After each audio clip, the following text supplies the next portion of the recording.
صبح ناشتے کی ٹیبل پہ آج بہت عرصے بعد اعظم صاحب موجود تھے۔ دادی جان تو اپنے بیٹے کو یوں اپنی فیملی میں بیٹھا دیکھ کر بہت خوش ہو رہی تھی۔ شاہجہاں بیگم کا چہرہ دیکھ کے کوئی اندازہ نہیں لگا پا رہا تھا کہ وہ خوش ہیں یا نہیں، البتہ اطرت بہت خوش تھی۔ وہ آج کئی بار آنکھوں ہی آنکھوں میں اس کی نظر اتار چکا تھا۔ ان سب کے درمیان واحد صنم تھی جو خاموش بیٹھی تھی اور اپنا غصہ انڈے پہ نکال رہی تھی۔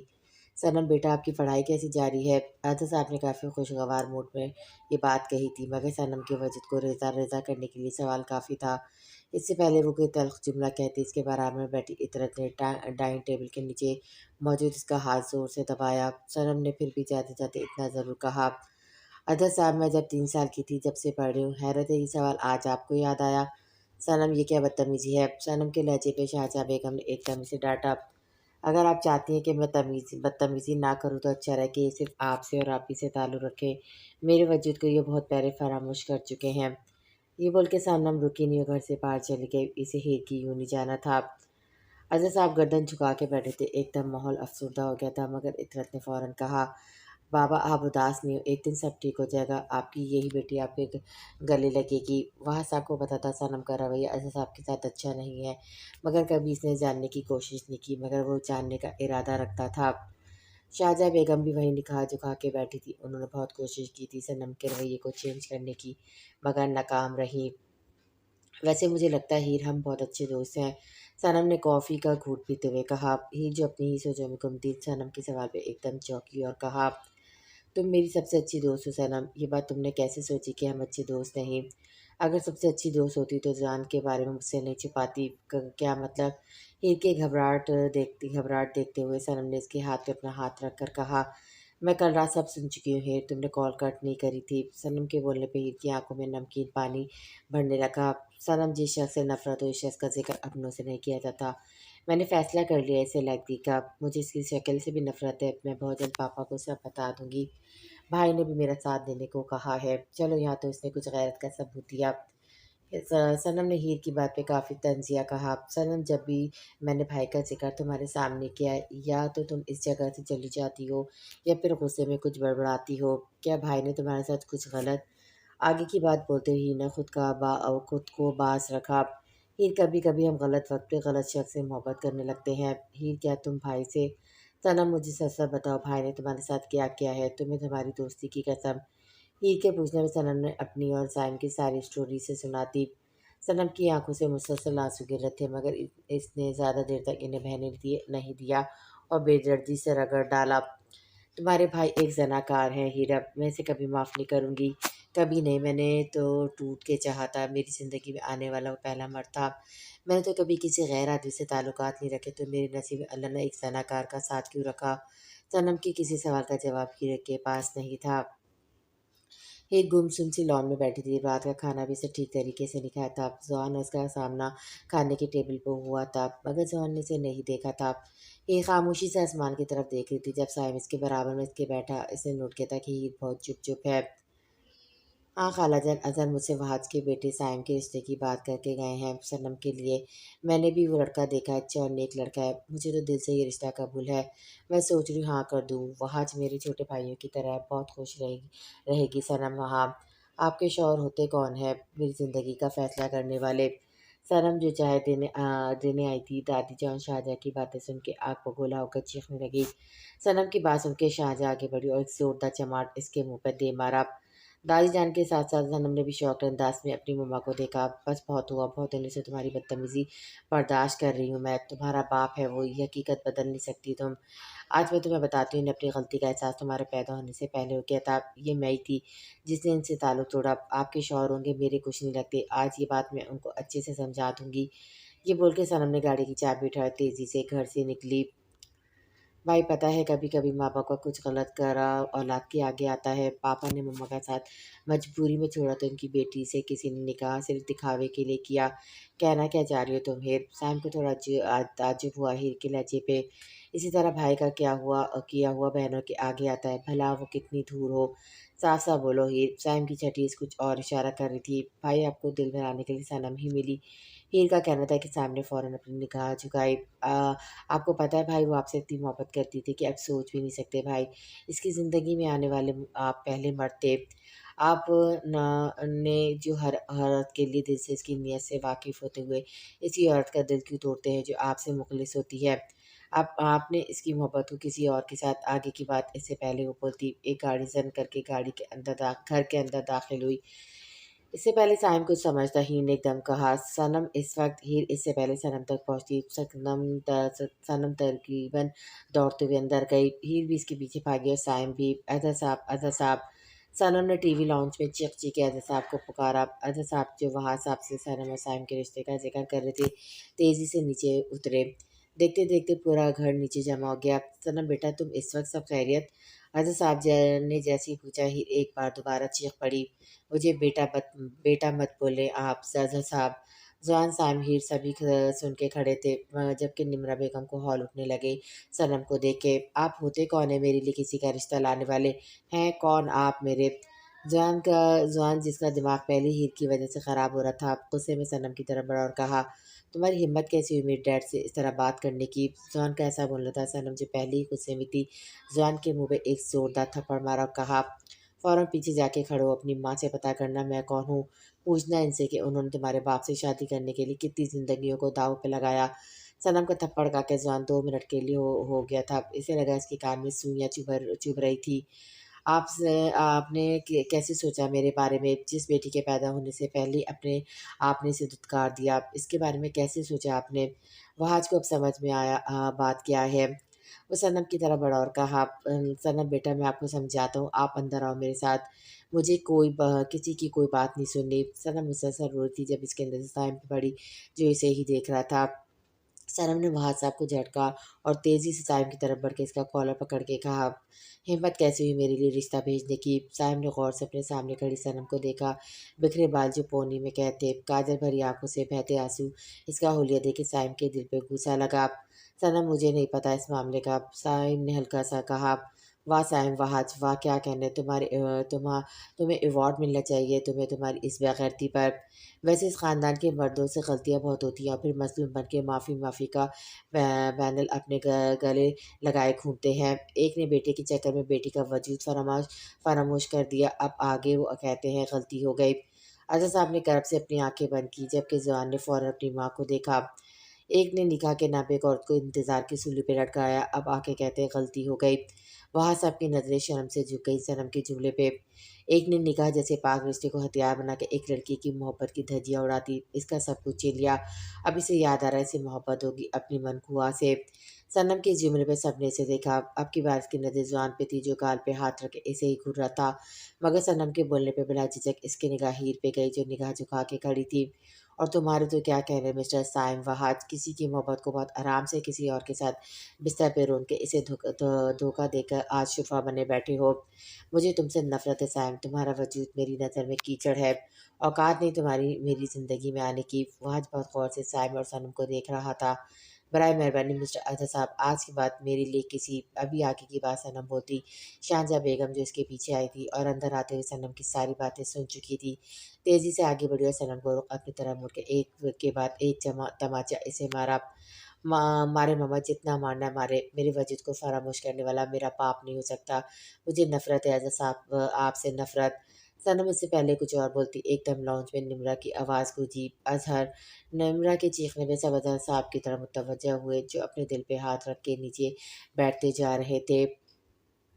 عاشق وہ صلاح کے کمرے میں آئے تو وضاحت کمرے میں تھا۔ ارے یہ کب آئے؟